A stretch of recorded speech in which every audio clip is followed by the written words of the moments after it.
Mails को sex के बाद यूरिन नहीं जाना चाहिए, फीमेल को जरूर जाना चाहिए। इसका रीजन ये है कि फीमेल यूरिथ्रा बहुत छोटी होती है। ड्यूरिंग सेक्सुअल थर्स्ट जो नॉर्मल वेजाइना या एनल रीजन में जो बैक्टीरियाज होते हैं वो यूरिनरी ब्लैडर में चले जाते हैं, तो उसकी वजह से उनको यूटीआई होने लगते हैं। तो फीमेल्स सेक्सुअली एक्टिव एज में यंग फीमेल्स को यूटीआई बड़े कॉमन होता है। हमें लगता है कि हर इस फीमेल को यूटीआई बहुत हो गया, यूटीआई बहुत हो गया, और कई बार वो इस चीज से कोरिलेट करती है कि वो बाहर गए, घूमने गए और पब्लिक टॉयलेट यूज करा और उसकी वजह से यूटीआई हो गया।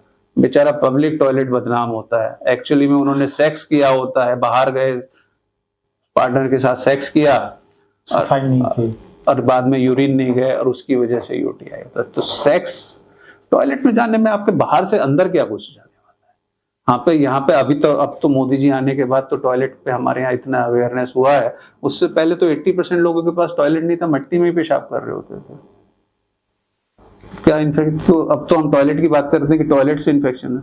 टॉयलेट तो आप गंदा करके आ रहे हो, टॉयलेट से गंदगी आपके पास। फीमेल्स तो चलो बैठती भी है टॉयलेट सीट पे, मेल्स तो कहीं पे टच भी नहीं करता है। अब मेल कहता है कि मेरे को गंदा टॉयलेट यूज करने से यूटीआई हो गया। कहां से हो गया भाई?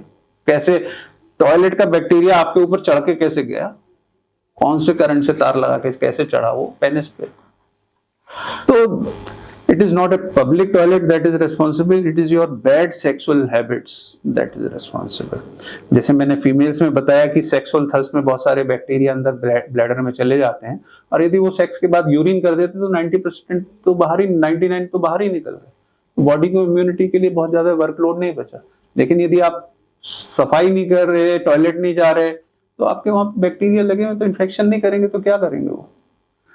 मेल्स के लिए मैं जो मना कर रहा हूं कि मेल्स को यूरिन नहीं जाना चाहिए बट क्लीन अप करना चाहिए, तो उसका रीजन ही वहां पे आता है मल्टीटास्किंग, कि बॉडी में हमारे मल्टीटास्किंग ऑर्गन्स हैं।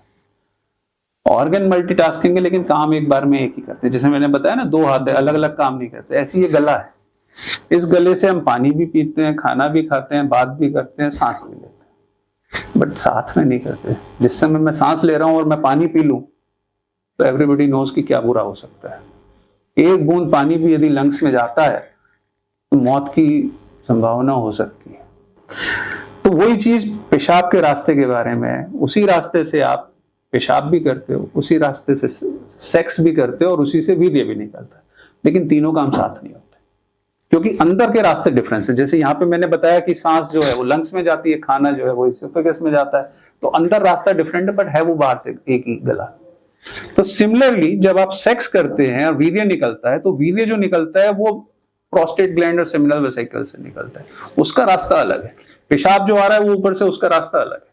तो जिस समय आपका बॉडी एक्टिविटी, जिस समय सेक्स सीमन निकल रहा है, तो उस समय पेशाब वाला रास्ता बंद हो जाता है कि जिससे सीमन जो है वो बैक ब्लैडर में ना चला जाए।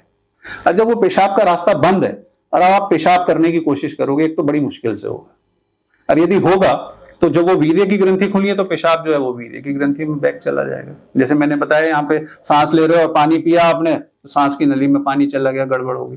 तो प्रोस्टेट ग्लैंड में जब यूरिन रिफ्लक्स होगा तो वहां पे वो प्रोस्टेटाइटिस, प्रोस्टेट में जलन करेगा।